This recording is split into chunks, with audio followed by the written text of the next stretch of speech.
خواجہ علی کاظم کے خاندانی پس منظر اور ان کی زندگی پر مختصر سی روشنی ڈالیں گے، جن کی آواز نے اہل بیت کی محبت اور عزت کو ہر دل تک پہنچایا۔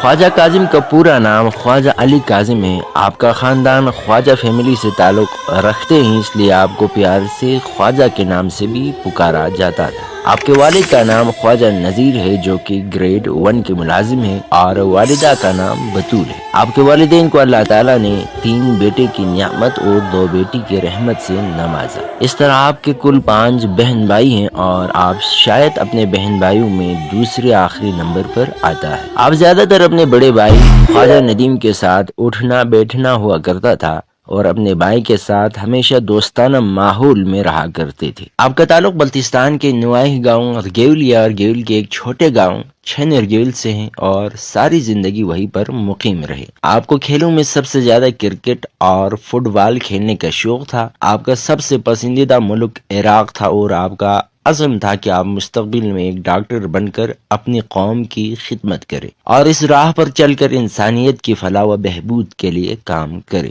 آپ بچپن سے ایک ذہین اور محنتی طالب علم تھے۔ اردو تعلیم کے آغاز سے قبل آپ نے قرآن مجید اور اسلامی تعلیمات کو اپنی زندگی کا حصہ بنایا، اور صرف 4 سال کی عمر میں چھن ارگیول کے ایک مدرسے میں داخلہ لے کر قرآن اور تعلیمات اسلامی کا باقاعدہ آغاز کیا۔ 5 سال کی عمر میں آپ نے چھن ارگیول کے ایک کمیونٹی اسکول میں نرسری میں داخلہ لیا، اور وہاں کلاس 3 تک اپنی تعلیم حاصل کی۔ اس کے بعد آپ نے چھن ارگیول کے گورنمنٹ مڈل اسکول میں 4th اور 5th کلاس کی کلاسز میں داخلہ لیا، اور بہترین نمبروں سے کامیابی حاصل کی۔ منقبت و نعتیہ مقابلوں میں عالمی سطح پر شاندار شہرت حاصل کرنے کے بعد آپ کو کلاس 8 میں اسکردو ایجوکیٹر اسکول کی طرف سے فل فنڈ اسکالرشپ کی پیشکش ہوئی۔ اس اسکالرشپ کی مدد سے آپ نے جماعت 8 میں اپنی تعلیم کا سلسلہ جاری رکھا، اور 2025 میں اس جماعت میں بہترین نمبروں سے کامیابی حاصل کی۔ آپ کی مسلسل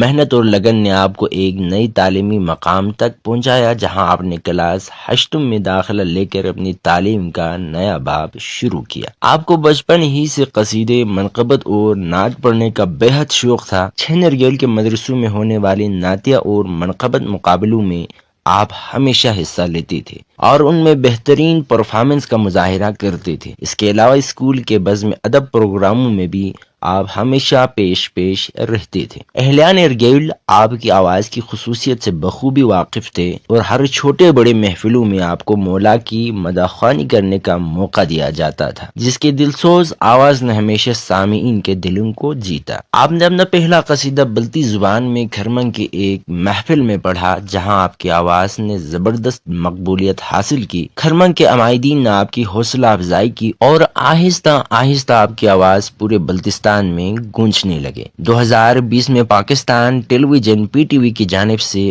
آپ کو عالمی سطح پر منقبت پڑھنے کی پیشکش ہوئی، اور اس کے بعد آپ کی آواز نے ملک بھر میں شہرت حاصل کی۔ آپ کی آواز اور پرفارمنس نے دلوں میں جگہ بنائی، اور آپ کو دستے حسین ارگیول کے نوحہ خوانوں میں شامل ہونے کی دعوت۔ 2021 میں آپ نے دستے حسین ارگیول کے نوحہ خوانوں کے ساتھ نوحہ پڑھنا شروع کیا، جس کے بعد آپ کا مشہور نوحہ سر جھکائے بین کرتی قیدیوں میں بے ردا سہمی کھری، کیا یہی وہ قافلہ سالار زینب تو نہیں۔ اس نوحے نے اتنی مقبولیت حاصل کر گیا کہ اس کی گونج پورے بلتستان میں سنائی دی، اور سوشل میڈیا پر آپ کے نوحے کے کلپس بڑے پیمانے پر شیئر کیے جانے لگے۔ بلتستان کے مختلف علاقوں کے علاوہ آپ نے وادی اسکردو کے مختلف محفلوں میں بھی حصہ لیا، اور آپ کی آواز کی مقبولیت کا دائرہ مزید وسیع ہوا۔ آپ کی تربیت اور آواز کی نگاری میں آپ کے استاد جاوید میر صاحب، نذیر ناز صاحب اور استاد فرمان انجم صاحب نے خصوصی توجہ دی، جنہوں نے آپ کو محفلوں میں اپنی صلاحیتیں دکھانے کا موقع دیا اور آپ کی آواز کی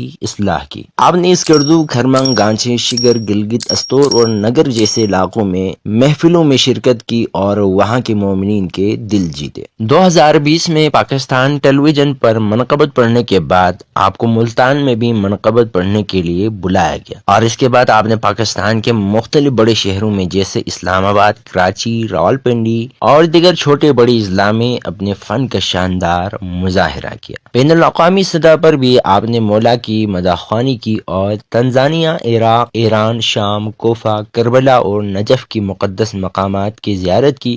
آپ نے وہاں بھی مولا کی ثناخوانی کی اور واپس پاکستان آ کر شعبان معظم کے دوران اپنے وطن واپس لوٹے، لیکن 14 فروری 2025 کو شب برات کی محفل سے واپسی پر آپ ایک دل دہلا دینے والے حادثے کا شکار ہوئے۔ آپ کے قریبی عزیز سگے بھائی خواجہ ندیم، منقبت خواں سید آغا جان رضوی اور زین ترابی کے ہمراہ ایک خوفناک کار حادثے میں شہید ہو گئے۔ اس سانحے نے پورے گلگت بلتستان کو غم میں ڈبو دیا۔ لاکھوں لوگوں نے آپ کے جنازے میں شرکت کی اور آپ کو اپنے گاؤں چھنرگیل کے امام بارگاہ کے سامنے دفن کر دیا۔ آپ کا انتقال بلتستان کے تاریخ کا ایک ناقابل فراموش واقعہ تھا، لیکن آپ نے جو پیغام دیا وہ ہمیشہ زندہ رہے گا۔ اہل بیت سے محبت کرنے والے کبھی نہیں مرتے۔ آج بھی لاکھوں لوگ آپ کو یاد کرتے ہیں اور آپ کی آواز ہمیشہ دلوں میں یاد رہے گی۔